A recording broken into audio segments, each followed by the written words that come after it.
रावण की मृत्यु के बाद मंडोदरी का क्या हुआ? दोस्तों, हमारे हिंदू धर्म में रामायण के अनुसार राजा रावण और प्रभु श्री राम का युद्ध हुआ, जहां प्रभु श्री राम ने रावण का वध कर दिया और युद्ध समाप्त हो गया।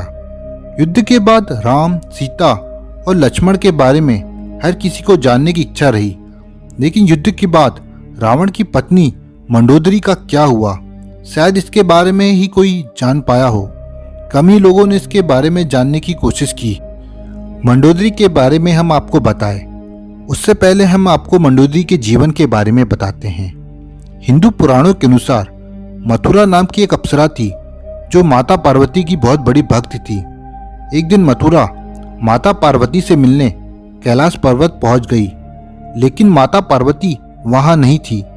तब मथुरा ने भगवान शिव को देखा तो वो उनको आकर्षित करने में लग गई और पूजा करने लगी। जब वहां माता पार्वती पहुंची और मथुरा के बदन में भस्म को देखा तो अत्यंत क्रोधित हुई।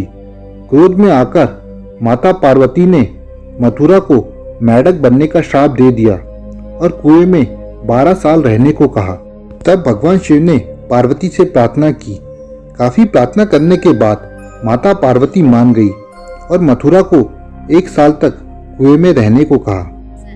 मंडोदरी 1 साल तक कुएं में पूजा करती रही। वहीं दूसरी ओर असुरों के राजा मायासुर और उनकी पत्नी हेमा के 2 पुत्र थे। वे चाहते थे कि दोनों की एक पुत्री हो। पुत्री के लिए दोनों कई साल तक कठोर तपस्या कर रहे थे। इस दौरान 1 साल बाद मथुरा अपने असली रूप में आ गई और मदद के लिए पुकारने लगी। मथुरा की आवाज सुनकर मायासुर ने पूजा समाप्त करके मथुरा को गोद में उठाया। मायासुर ने इस लड़की का नाम मंडोदरी रखा। कुछ साल बाद रावण मायासुर से मिलने आया। रावण ने मायासुर की बेटी मंडोदरी को देखा तो वह उसकी सुंदरता पर मंत्रमुग्ध हो गया। रावण ने मायासुर के सामने विवाह का प्रस्ताव रखा। रावण के पराक्रम और असीम शक्ति से प्रभावित होकर असुरराज मायासुर ने इस विवाह प्रस्ताव को स्वीकार कर लिया। इस तरह रावण और मंडोदरी का विवाह हुआ। विवाह के बाद दोनों के 3 पुत्र हुए।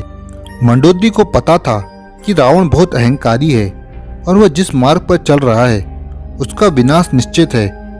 मंडोदरी ने रावण को भगवान राम की पत्नी माता सीता को वापस भेजने को कहा, लेकिन रावण ने मना कर दिया।